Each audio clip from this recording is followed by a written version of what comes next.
I was an 8-year-old boy. One day I made a mistake which I did not consider something bad, nor have I thought so to this day.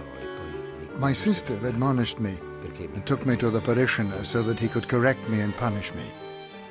I confessed my sin to the priest, and after harshly reprimanding me, he made me kneel down in the middle of the church. Deeply saddened, I wondered within myself, why treat so severely a child for such a slight fault? When I get big, I want to be a religious person, a confessor, and treat the souls of sinners with much goodness and mercy.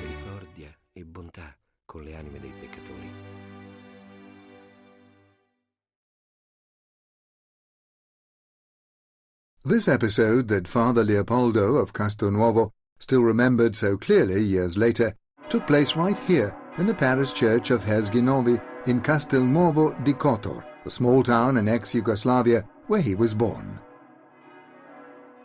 At that time, the future saint's name was still Adeodato Giovanni Mandić, meaning God-given. This name was most likely a prophetic vision of his life.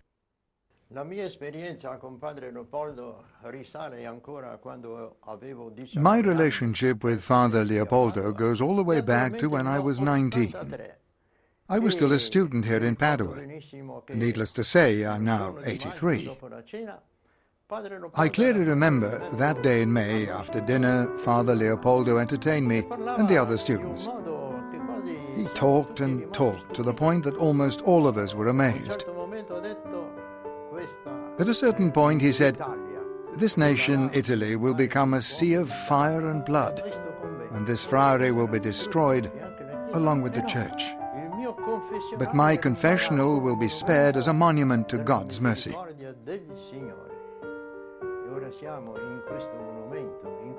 We're now in this room where you can still feel the compassion of Christ that Father Leopoldo placed in our hearts. Father Leopoldo was hospitable in this room. He received all penitents with a smile. But in particular, he blessed everyone with his goodness, his gentleness, and his generosity. He always left a great sense of peace and serenity in people's hearts.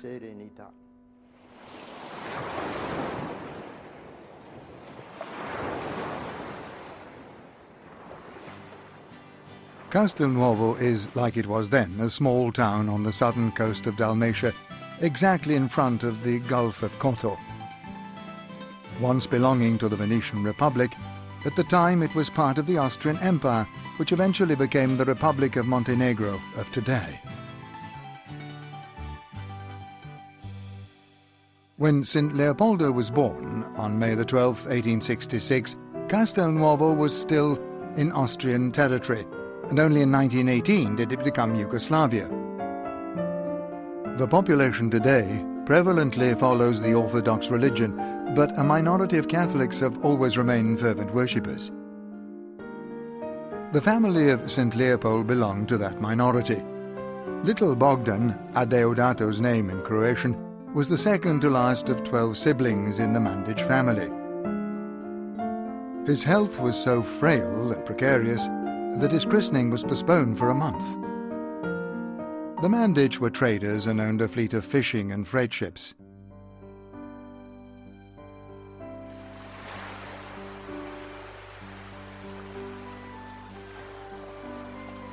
This was their home. The family was well off at one time, but the economic crash reduced the family to miserable conditions. Poverty was hard, yet the family never lost its dignity, as Father Leopoldo recalled later. In his late years, he confided this to one of his desperate penitents, who he knew was struck by the same hostile fate. "I understand your terrible sadness. You see, even my family was once wealthy, and we too lost everything we had to the point of destitution. I've shared your same experience, and for this reason, I know the pain you feel." Here is what remains of the small Capuchin friary that Father Leopoldo attended as a young man. The church dates back to the 1600s under the Venetian Republic. It was built for the religious support of its soldiers stationed in Castelnuovo and the city of Kotor. When the Serenissima Republic fell, the Veneto friars remained here until 1903 to keep the Catholic community alive in the area. The young boy, Adeodato, admired the friars' steadfast faith and their simple, peaceful life. When his desire to consecrate himself to God was clear once and for all, theirs was the example he chose to follow. His first stop was in the Franciscan seminary at Udine. Adeodato Mandić was 16 years old. This is where he finished his high school education. His health was still frail, and his speech was impeded by a slight stutter. From here in 1882 he departed for the friary in Bassano del Grappa for his year of novitate. This year of novitate is a year of trials and spiritual growth that all Franciscan Capuchin monks are required to do before the profession of their simple vows. This is followed by another 3 years dedicated to the commitment to their vows of obedience, poverty and chastity. And it's right here in this garden chapel, after his year of novitate, that Brother Leopoldo made his profession. Brother Leopoldo is no longer Adeodato Mandić.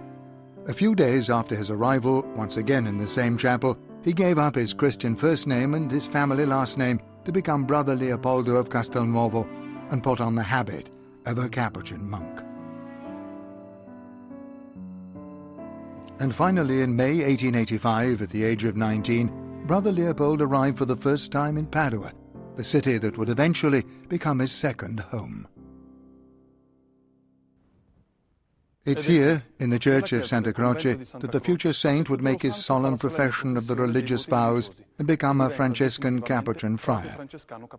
Since then, many years have passed, and naturally the church and friary are nothing like what they once were. Here it is in an old photograph, before the church was destroyed by the Allied forces in an air raid on May the 14th, 1944. After his solemn profession, Brother Leopold was transferred again. This time the superiors sent him to Venice to pursue his studies. On the island of Giudecca there was a friary, the Church of the Most Holy Redeemer. His theological studies prepared him for priesthood. Father Leopoldo was finally ordained in September 1890, at 24 years of age, in the splendid Basilica della Salute by the Cardinal Patriarch of Venice himself.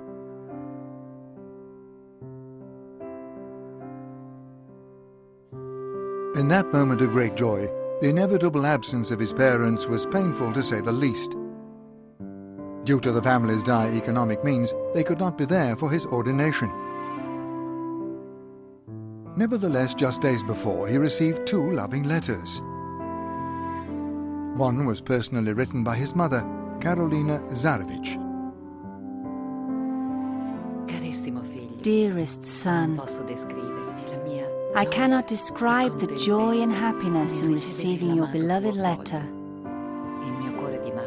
My motherly heart is deeply comforted, knowing that the happiest day of my life is about to come, the day that my beloved son will celebrate the Holy Mass. The other letter was written by his father, Pietro Antonio Mandić, on behalf of himself and the entire family.